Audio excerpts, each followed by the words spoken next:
A very good afternoon to you and welcome to our lunchtime news. I'm Sandru Ferdinando. Let's start with a look at your headlines. New Zealand Prime Minister John Key welcomed in a grand manner the proposal for the appointment of the Constitutional Assembly to be taken up for debate yet again in Parliament today. Traffic on the Colombo-Madirigiriya main road comes to a standstill following a protest by farmers. Airplane goes missing in Nepal with 21 on board. Search mission underway. Prime Minister of New Zealand John Key, who arrived in the island last night on an official visit, was officially welcomed this morning by President Maithripala Sirisena. The Prime Minister of New Zealand John Key was officially welcomed by President Maithripala Sirisena at the Presidential Secretariat.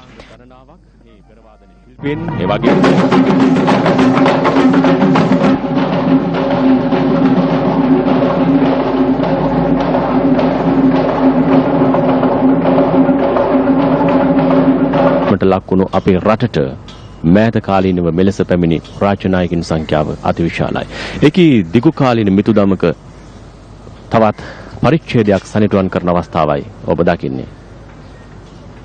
Prime Minister Key was accorded a guard of honor as well.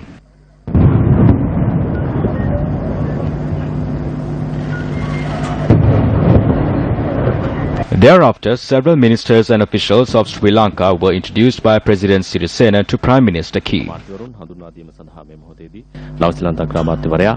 විශේෂ පීඨිකාවට කැඳවාගෙන යන ආකාරය අපිට දැක බලා ගන්නට පුළුවන්.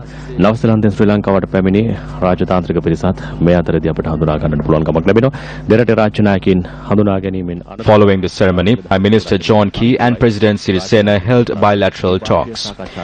Thereafter, the Prime Minister of New Zealand is scheduled to hold discussions with his Sri Lankan counterpart Ranil Wickremesinghe.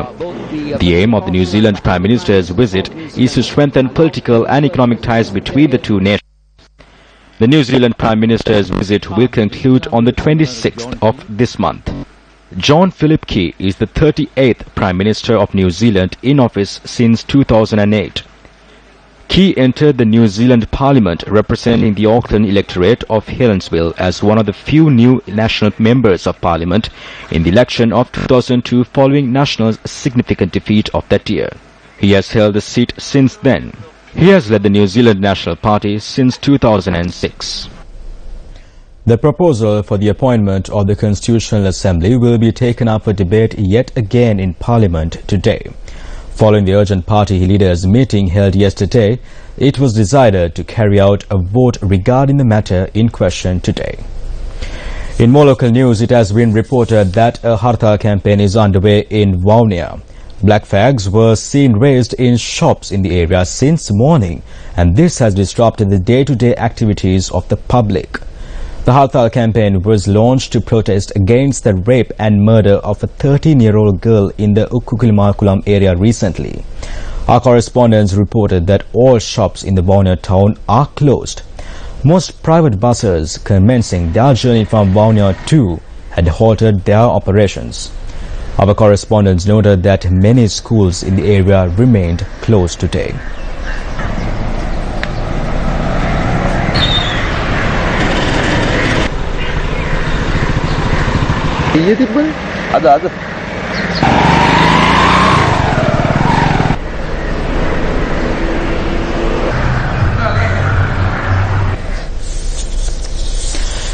The five-member committee appointed to inquire into issues surrounding demarcation of local government divisions has received documents issues for over 1,000 divisions.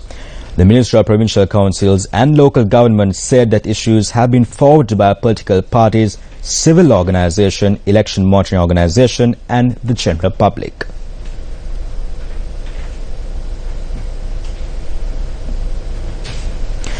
Thereby, the committee has received over 2,000 issues for the 1,000 divisions. The Ministry of Provincial Councils and Local Government said that it has begun to inquire into these issues that have been forwarded. The ministry said that it concluded the process of accepting complaints on issues surrounding the demarcation of local government divisions on the 20th. The complaints are to be inquired and report is to be presented to the subject minister in April.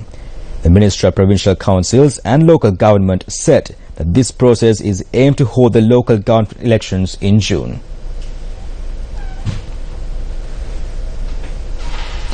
Traffic on the Colombo-Medrigria main road came to a complete standstill following a demonstration by farmers. The protest commenced this morning in close proximity to the Kalgedi bridge, which leads to the entrance of the Medrigria town. The farmers demand that the fertilizer subsidy be provided to them under the previous method. The farmers also stress the importance of purchasing paddy under a fixed price.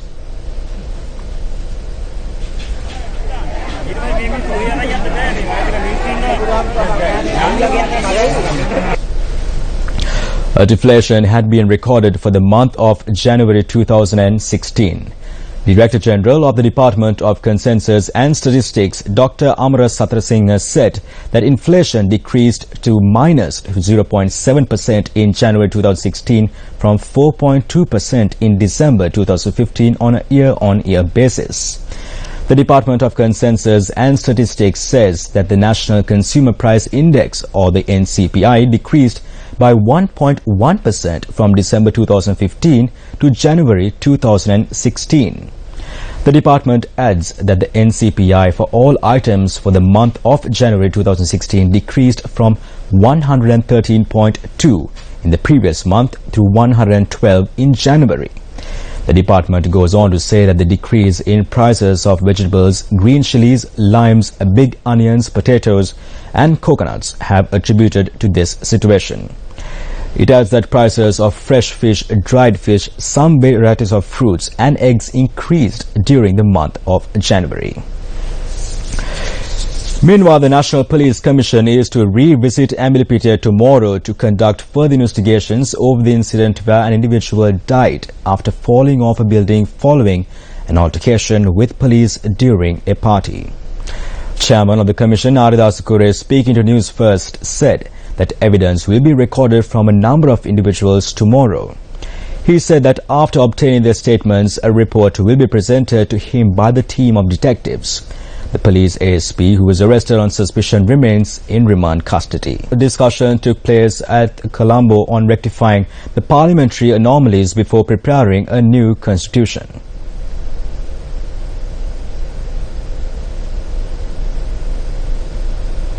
Now, the Gammadda, the door-to-door initiative launched by Newsfirst with the assistance of the University of Peradeniya to identify the hardships of the nation and give a voice to voiceless, got underway today.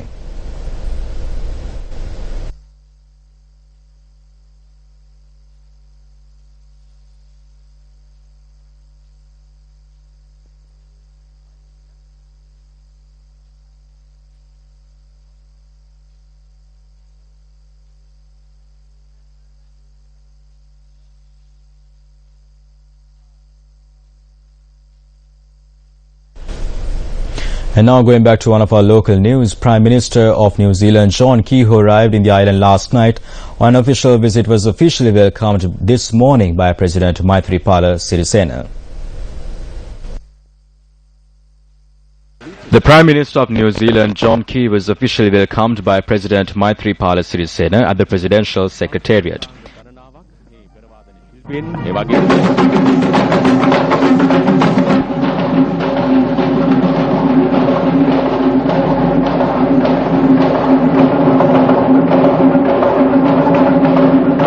ලක්වුණු අපේ රටට මෑත කාලීනව මෙලෙස පැමිණි රාජ්‍යනායකින් සංඛ්‍යාව අතිවිශාලයි.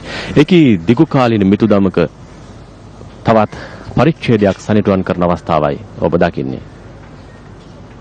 Prime Minister Key was accorded a guard of honor as well.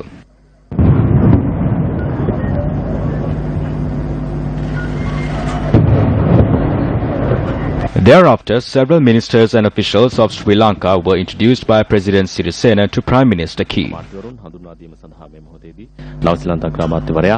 විශේෂ පීඨිකාවට කැඳවාගෙන යන ආකාරය අපිට දැක බලා ගන්නට පුළුවන්. නවසීලන්තයෙන් ශ්‍රී ලංකාවට පැමිණි රාජතාන්ත්‍රික පිරිසත් මේ අතරදී අපිට හඳුනා ගන්නට පුළුවන්කමක් ලැබෙනවා. දෙරට රාජ්‍ය නායකයින් හඳුනා ගැනීමෙන් Following the ceremony, Prime Minister John Key and President Sirisena held bilateral talks. Thereafter, the Prime Minister of New Zealand is scheduled to hold discussions with his Sri Lankan counterpart Ranil Wickremesinghe. The aim of the New Zealand Prime Minister's visit is to strengthen political and economic ties between the two nations.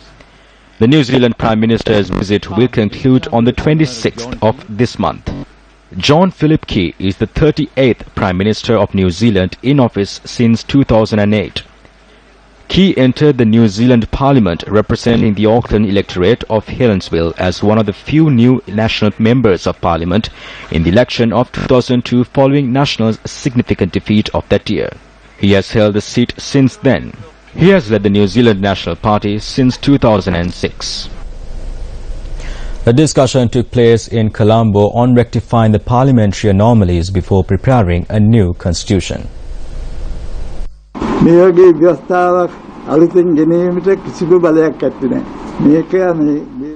are no vested powers to bring in a new constitution.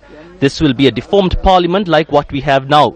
Prime Minister Ranil Wickremesinghe, who holds power within Parliament, could not gather the necessary amount of MPs for this purpose. We know that you need the support of 2/3 in Parliament for this. Let alone the 2/3 majority in Parliament, they did not even have 50% of support. They are attempting to achieve this by pitting their SLF peers against each other. The way I see it, the objective of this is to provide a political solution for the North and East. That political solution is the creation of a complete federal state. This is what they are doing by concealing the matter.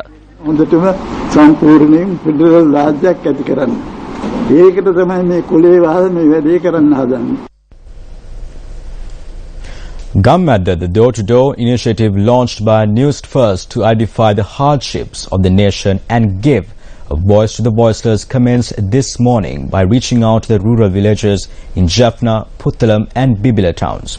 The campaign will reach rural villages in 25 districts and identify the issues and hardships that they encounter on a daily basis. The Newsfirst Gammadda, the door-to-door campaign in Jaffna commenced this morning in Varanai following religious observances held at the Suttipuram Amman Kovil. Varanai is a remote area located in the jurisdiction of the Chavakachevi Divisional Secretary in Jaffna.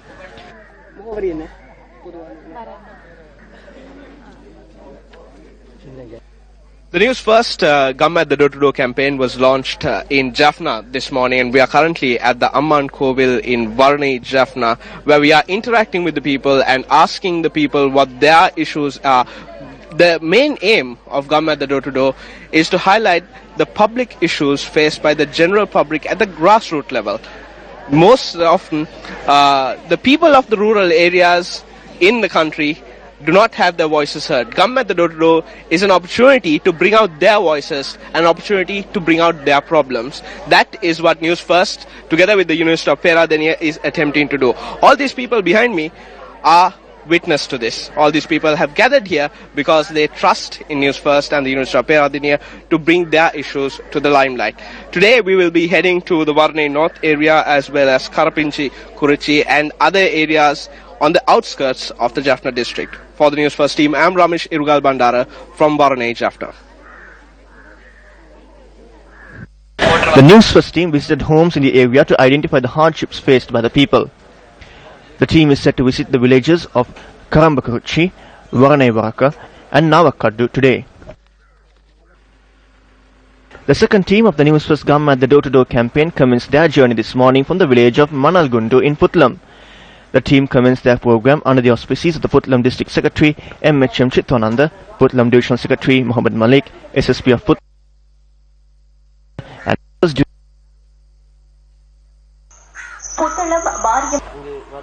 a significant moment of this event was the District Secretary promising to renovate the road in the village. අපි ආපු මාර්ගය දිහා බලපුවාමත් අපිට හිතුණා මේ ගම When we were reaching this area, it was evident that this was an isolated village in this area.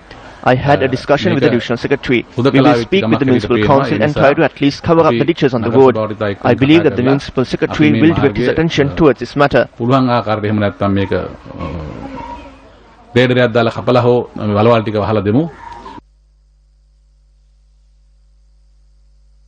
සභාවේ ලේකම්තුමාට මම කතා කරා මෙතන ඉඳගෙන මම හිතනවා ඒ අවධානය යොමු කළා ඉතා ඉක්මනින් කටයුතු කරයි කියලා. This team will visit a number of rural areas in the outskirts of Puttalam, including Mullipuram, Tiladiya, Ratmalyaya and Bandaranayakapura during the course of the day.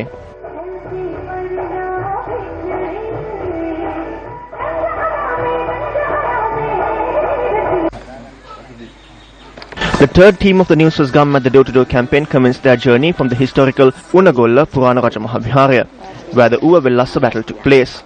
Blessings were invoked on the team by the Mahasangha headed by Venerable Dharmakirta Sri Nandasara Hevelwala Sri Sudanathero.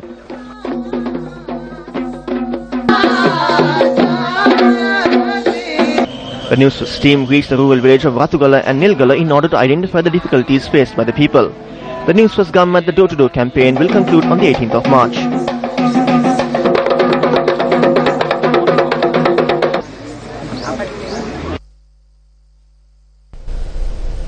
And with that, we wrap up lunch primetime news. For the Newsfirst team, I'm Sandhu Ferdinando. Do take care and